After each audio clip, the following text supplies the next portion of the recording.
Welcome to Weekly Pulse from USA Today Sports. I'm Trista Crick.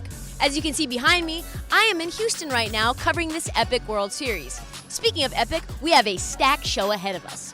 We go one-on-one with the great one, Wayne Gretzky, as he discusses the current state of the NHL and why he doesn't think anyone will ever catch his goal record. It may not be for the reasons that you think. Speaking of great ones, what's the latest with Pat Mahomes and his knee injury? I chat with the all-pro tight end Travis Kelce as he described what it looked like on the field and how the Chiefs will stay afloat while Mahomes recovers. And in case you didn't notice or have been living under a rock, the NBA season kicked off this week. I give you the one team that you need to watch out for this year. Oh, and how about this World Series? It might be one of the most exuberant we've seen in a long time. I chatted with both teams to see how the infusion of Latin baseball culture has each team playing with swag. And of course, we break down the play on the field. Let's start with Game 2. The Nats went into Houston playing with house money, and they cashed in. No one predicted that the Nats would go into H-Town and take two. They straight up bludgeoned Goliath. TKO. But at this point, we should just stop betting against the Nats. It's a lost cause. You know what? I wish I was a betting man, but I'm not.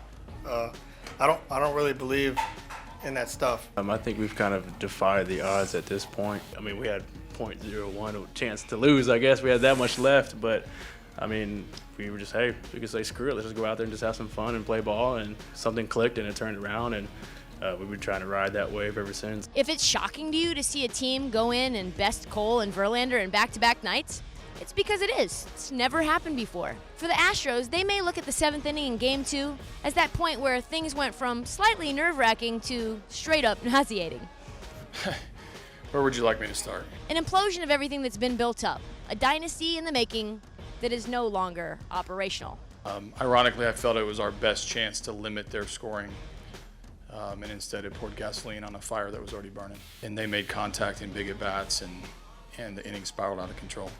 But cheer up, Astros fans. If you think that going 0-2 at home is a death wish, it's because it is. Only 3 teams in 114 years have ever come back and win the World Series after going down 0-2 at home. But look on the bright side. The Nats right now are proving that anything is truly possible. Uptight, stodgy, following the unwritten rules. But if you've been watching this postseason, the Nats and the Astros both are breaking those narratives. They play fun, loose, free, excited.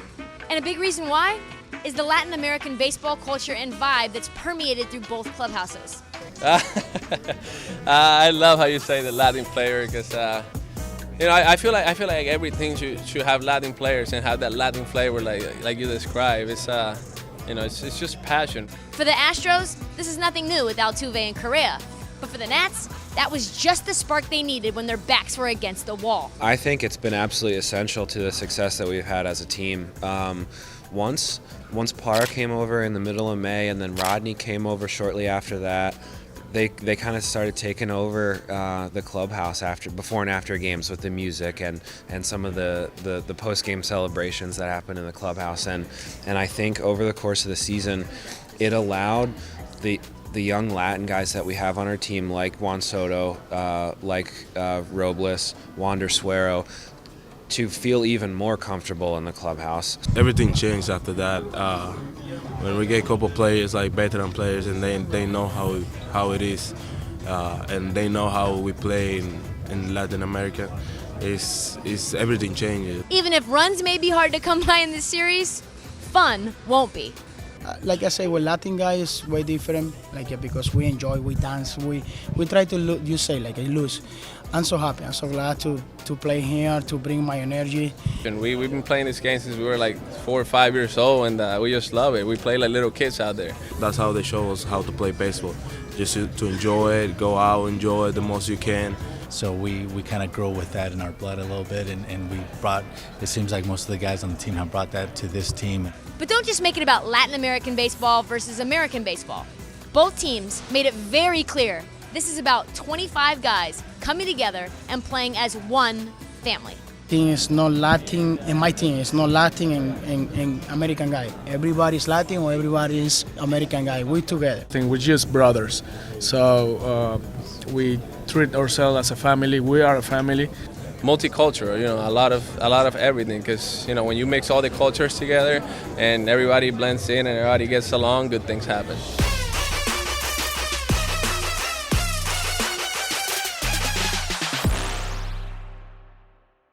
Philly has had big changes in the offseason and feels like they're a better team this year than they were last year. You know, one fluky shot in Game 7 away from heading to the Eastern Conference Finals.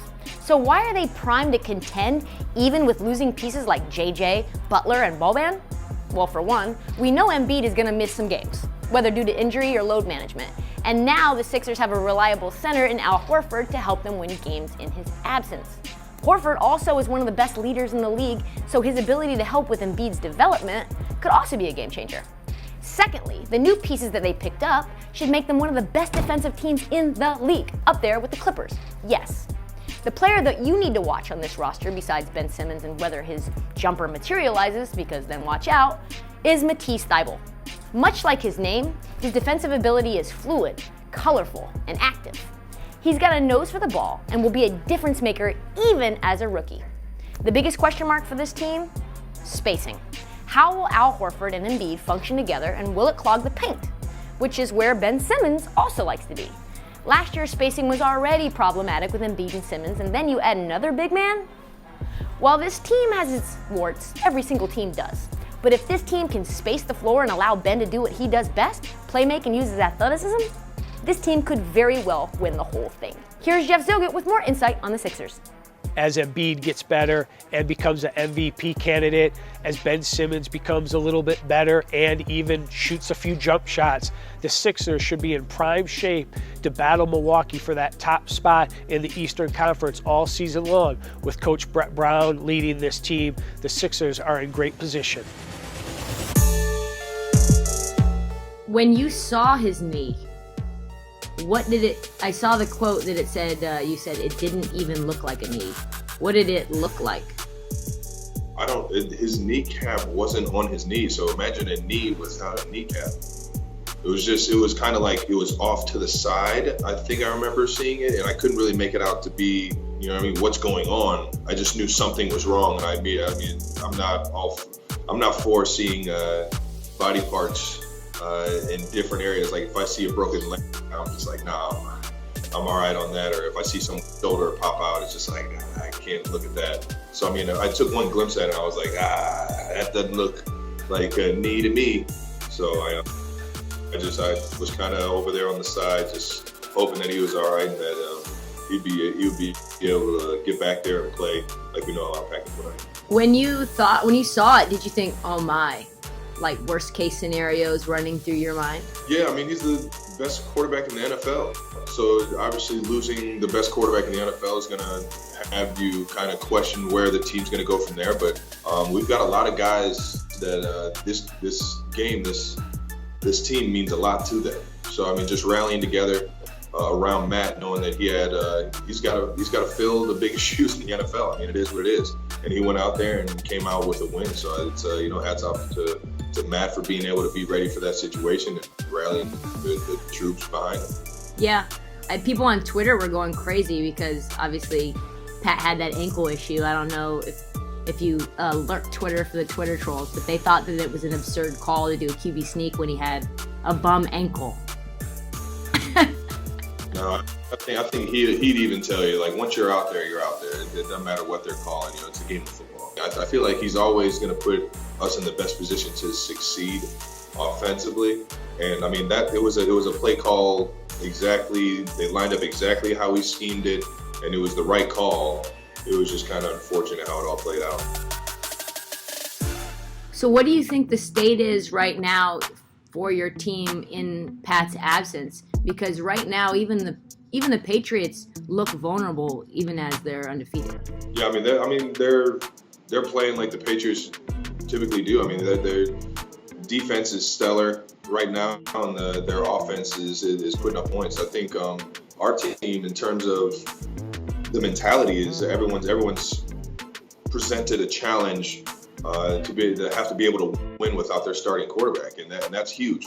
But I think what Coach Reed does better than a lot of coaches in the NFL is, win or lose, he's going to challenge the team to get better every single week.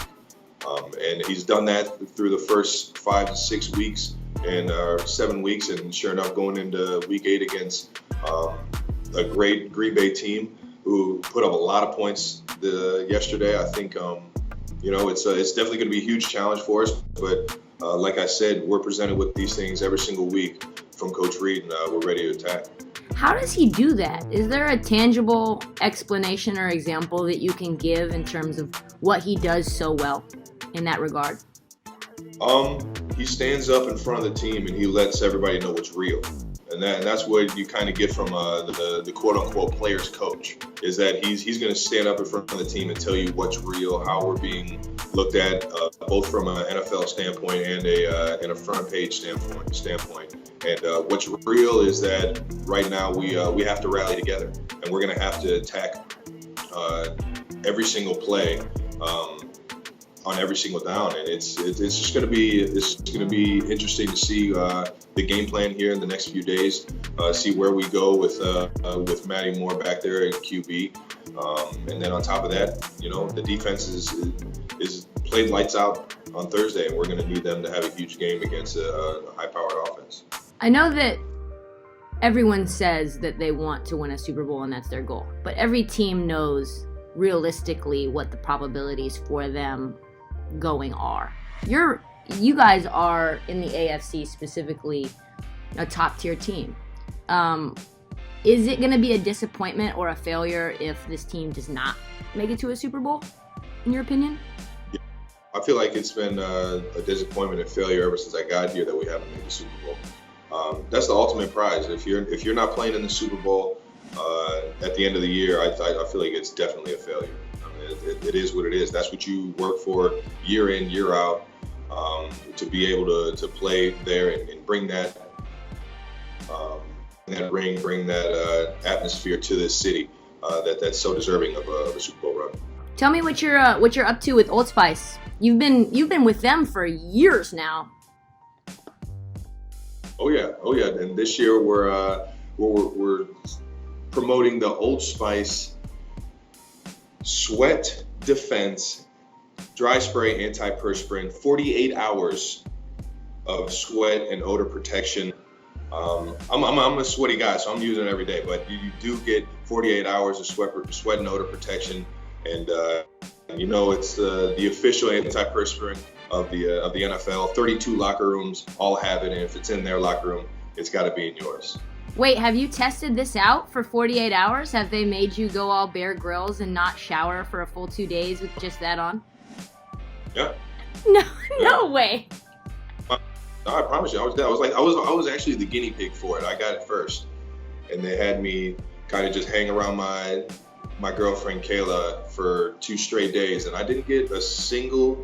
Either she's biting her tongue, or I didn't get a single beep out of her. She said she didn't say anything about how bad I smelled. So Week 7 was a fun one. We had a couple battles for first place, some quarterbacks light up the scoreboard, and if you're a fan of rain and mud, plenty of it in Washington. But let's dive right into this week's risers and fallers. And I want to start in Green Bay, where suddenly Aaron Rodgers looks like a legit MVP, and that Matt LaFleur A-Rod connection is blossoming. The defense is much improved, but think about this. Even without Devontae Adams, and even with Marquez Valdez-Scantling and Geronimo Allison on snap counts, Rodgers may have had his finest day as a pro passer with a perfect quarterback rating. When the Packers get Adams and the rest of the crew healthy, watch out. A couple of weeks ago, I zinged Kirk Cousins in this video. I take it back, Kirk. Over the last 3 games, the Vikings have revamped their offense with a healthy dose of balance and playmaking from their stable of skilled players. More importantly for Minnesota, those 3 games have all been victories. Sorry, Kirk. A riser, I love what the Colts have done, using that offensive line to protect Jacoby Brissett. And the defense under Matt Eberflus has improved a ton. They clamped down on Deshaun Watson and the Texans in the red zone, and when they get Kenny Moore and Malik Hooker back, they'll be even better. Now let's turn to a team headed in the opposite direction. Philly. Your coach pretty much publicly guaranteed a win, and then that happened? The Eagles getting pasted Sunday night with first place on the line stings, but turnovers, red zone inefficiency, and a leaky O-line are all serious problems. Perhaps most concerning is that all of these were strengths when they won the Super Bowl. A faller, it's the Bears. They're the only squad in the NFL to fail to reach 300 yards of total offense in at least 1 game this year, and it might be time to seriously consider alternate plans at quarterback. when you were putting up astronomical numbers, 200-plus point seasons, there was only about a dozen players that reached the 100-point mark. Was it a feeling of power? No. I never felt ever a sense of that. I had really so much respect for my teammates and so much respect for the game, the people I played against, the teams I played against. And I had this fear of getting cut. I had this fear of having to go to the minors. So I approached every game and every practice like it was my last, and that I was desperately trying to show that I belonged on that team. And it was probably something my dad taught me at a young age, and I never really got rid of that feeling. So I never took advantage of what I was or who I was. I looked at it differently. I looked at it like, gosh, I got to be good tonight. I got to be better than I was last game. And that's the way I approached every night. During your prime, if you look around the league, there was Messier and Yzerman and McGinnis and Theo Fleury and Langway, et cetera, et cetera. Was that the golden age of the NHL? Oh, I don't know. Because, in the 80s when myself and Messier and guys like that came in, Trottier, Mike Bossy, Brett Hull, the feeling was, at the beginning was, okay, Lafleur's kind of near the end, Bobby Orr's retired, Gordie Howe's gone, Bobby Hull's gone. How's the league going to survive? Where are we going next? And then along came guys like Messier and Mike Bossy, Mario, Steve Yzerman, and Brett Hull, on and on. Some great players that really took our game to another level. They really did. And everybody had a hand in that. And then as we got older, and guys like Mario and myself and Mark, Paul Coffey, guys like that started to retire, people were like, okay, what's going to happen to our game? And the greatest thing about our game is the people, the athletes who come along, you go, wow, this guy's good. So along came Ovechkin, and along came Malcolm, and of course along came Crosby. And now we're going, okay, what's going to happen next? And along comes Austin Matthews and Connor McDavid and Pedersen now in Vancouver. And we just go, wow, these kids keep getting better and better. So we're very proud of our era. A lot of great players, like you said, guys like Rod Langway, Dennis Potvin, Trottier, and on and on. But the game itself is better today than it was in the 80s. The characters might be a little different, the personalities, and the game itself is a little different, but the game's in a really good position right now. I mentioned before that when you were scoring 200 points, there was a dozen players with 100 points. I look at the stats. Last year there were 6 players with 100 points, 3 the year before, 1 apiece in 2016 and 17, and in 2015 there was 0 that reached 100 points. Do you think the NHL would benefit with a dozen guys scoring 100 points? Well, listen, we live in North America, and I love all sports, and I love the game of soccer. But one of the reasons soccer sort of seems to be a little bit of a stalemate in North America, people want to see goals. They don't want to go to a 0-0, 1-0 game. They want to see 6-5. They want to see 5-4. That excites them. Football games, they want to see 30-28. So we live in a country, North America, not just Canada, but Canada and the US, where people love offense. And I think that everyone realizes that. And I think the players realize it, and coaches do, the league does, the commissioner does. So we try, everybody's always trying, okay, how can we make this more offensive? All right, we're going to go 3-on-3 in overtime. We're going to call hooking and holding. We're going to call interference. And that's all great, and that's all positive, and that's what makes the game fun to watch. But we forgot to realize how good some of these defensemen are and how great some of the goaltenders are. Back in the 60s, the goaltenders really weren't the best athletes on the team. Grant Fuhr came along, and Marty Brodeur and Patrick Roy. Those guys were athletes. They were some of the best athletes on their teams. They all handle the puck, they all skate, they all shoot it. So it's tougher to score now. I'm the first guy to sit here and tell you, I played in the right era. It's harder to score points now than it was when I played. But everybody seems to put their hat on and try to make it more of an offensive game. After Edmonton, you were traded to LA, and of course you were told of the trade by Bruce McNall while you were babysitting Robin Thicke. Did you have any conversations with the 11-year-old Robin Thicke when you found out? Do you remember exactly what happened in that house? Oh, you know what, Robin, growing up in California, his dad was a huge hockey fan, of course, because he was Canadian and went to a lot of games, and we were good friends. But Robin himself was more into music as he is today. I don't think it really changed what he was doing that particular day when I got traded. When you were traded to LA, you said it was a colossal day, not only for yourself, but for the NHL, and you want to accomplish so much. Looking back at that, did you accomplish everything that you thought you would by getting traded to LA? Well, listen, when I got traded to LA, the only thing I wanted to accomplish was to win a Stanley Cup. So if you look at it that way, you go, well, I didn't do that. But what we did do is we put together a group of guys that got to a Stanley Cup final. We lost to a better team. It was an incredible run to get to the Stanley Cup final. I was so proud to be part of that team. And with that came all the success around it that we weren't sort of anticipating. The Mighty Ducks coming, the Sharks coming, Arizona, Dallas, etc. So that was sort of the benefits of the success of LA, but our goal was one goal, and that was to win a championship. You ever think about what would have been if you would have stayed in Edmonton 2 years after you left? They won a cup in 1990 and could have had a three-peat there. Yeah. Hey, listen, you know, it's you can't sort of go back and predict what could have been or would have been. All I know is that I was on a great hockey club in Edmonton, and the memories that I have and the players I played with and the championships we won, and we're still friends today, all those guys I played with. We were kids growing up, loving playing hockey. We didn't think of, okay, one day you're going to be in the Hall of Fame, you're going to get in the Hall of Fame. We were just playing hockey and practicing and trying to be the best we could be. And we were fortunately led by the right guy, and Glenn let us play a system and a style that we were comfortable with that happened to be very offensive. We figured out how to combine that offense with defense and became very successful and became champions, and the rest is history.